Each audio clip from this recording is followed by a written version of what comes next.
At balikan po natin si Ian Cruz, kaugnay po ng pagkakaresto sa pulis na nakunan habang di umano'y tinotorture sa suspect sa loob mismo ng presinto noong 2010. Ian?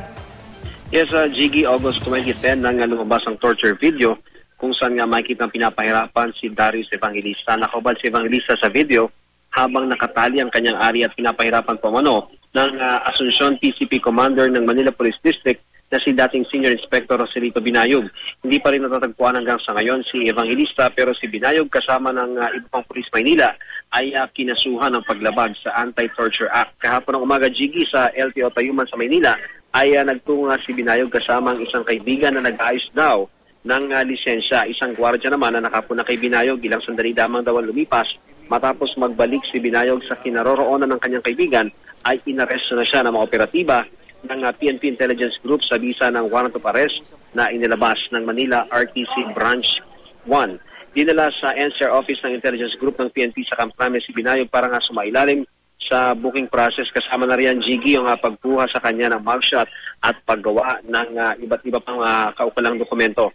November 2012 pa raw ng simulang huntingin ng PNP si Binayog, pero nagpalipat-lipat daw ito ng kanyang tirahan. Naabisuhan na ang Manila RTC Branch 1 kaugnay sa pagkakaaresto kay Binayog at bukas nga, Jiggy, ay itinakda ang pagbasa ng sakdal sa dating opisyal ng Police Maynila. Jiggy? At Ian, ano yung mga kaso na kakaharapin itong si Binayog? Jiggy, ang kaso na kinakaharap niya sa ngayon, itong pinalabas nga na warrant of arrest sa kanya, itong paglabag sa Anti-Torture Act of 2009. Ito pa lamang, Jiggy, yung kaso na isasampalaban sa kanya, sapagkat kung si Evangelista naman ay missing pa rin naman yung kanyang status, hindi pa rin naman siya nakikita. So ang naisampa lamang talagang kaso sa kanya yung paglabas ng paglabag niya sa Anti-Torture Act, dahil nga yung video yung pinagbatayan dito, pero yung sinasabi nga na ginaakos ang pagpatay dito kay Evangelista ay hanggang sa ngayon ay iniimbestigahan pa rin niya ng mga otoridad.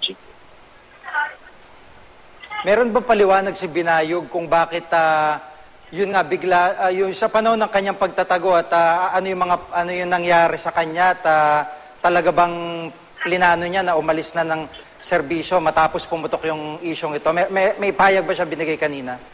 Sige, naging mailap itong si Binayog at ang nakausap natin yung ilan sa mga tauhan o mga pinuno nitong PNP IG, yung mga opisyal nila, si Colonel Villacorta. Sinabi niya sa atin na hindi pumapayag itong si Binayog na magkaroon ng pagkakataon ng media na makausap siya. Pero ang sinabi sa atin itong si Colonel Villacorta, Jiggy, matagal na nga nilang hinahanap since November pa nga daw nila na kuha yung order na kailangan nilang hanapin at ma-aresto itong si Binayog. At maraming pinanggalingan, pinuntahang mga lugar ito si Binayog. Meron siyang pinagtaguan lugar sa Antipolo, meron sa iba't ibang lugar, meron pang dumutang na sa Bulacan siya, at may mga punto pa na nagtuturo din siya sa mga criminology school habang siya nga ay nagtatago. So yung tracker team naman ng PNP Intelligence Group, siyempre naging masigasig daw sila, kaya natunto nila itong si Binayog. At kahapon nga doon sa LTO sa Tayuman sa Maynila ay doon nga sila nagkaroon ng pagkakataon na maaresto itong si Binayog, Jiggy.